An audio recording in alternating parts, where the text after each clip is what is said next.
waa mahadsantahay Mawlid.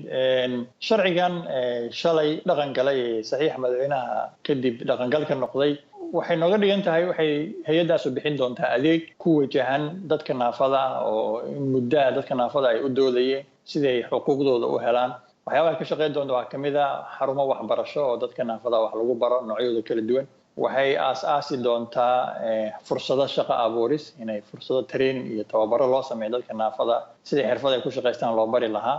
waxay ka shaqeyn doontaa farta ishaarada dadka dhigaha leh ay iskula xiriiraan ama wax ku bartaan.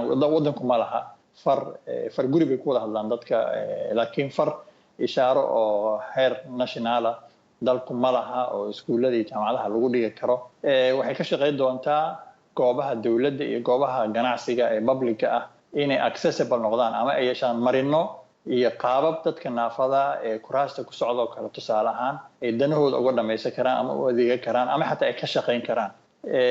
waxay ka shaqeyn doontaa in la sameeyo sharciga weynaay ee xuquuqda dadka naafada ee qeexi doona xuquuqda nolosha maxaan ku yiraahdaa dastuuriga ah xuquuqda maxaan ku yiraahdaa waxbarashada xuquuqda la xiriirka ama dhexgalka bulshada.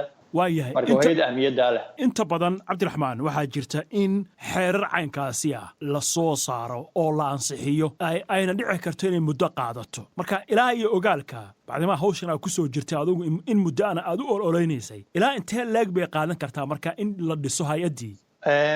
hay-adani runtii Mawlidow waa hawl muddo dheer dadka naafada u doodayeen gaar ahaan 6 sano u dambeysay maadaama ay wasaaraduhu iyo howlaha hay'adaha kala dawladda ay howlo kale ku mashquulsan yihiin arrin si gaar dadka naafada u taabanaysa hay'ad si gaar u xilsaaran in la helo. waxa culeyska badan ka dhacay waxa weeyaan sameyskeeda waqti dheer qaatay. dhismaha hadda waxa haray waxa weeyaan in la magacaabo guddigii sida xeerka uu dhigayo maamulaya hay'adan. budgetka dawladdu way ku jirtaa oo shalay baarlamaanku ansixiyay iyo xaruntii ay ku shaqeyn lahayd in la hirgeliyo. kadib waxa bilaabana shaqadii bilaaban doonta maamulka aan baa shaqeyn doon iyo shaqaale bay yeelanaysaa.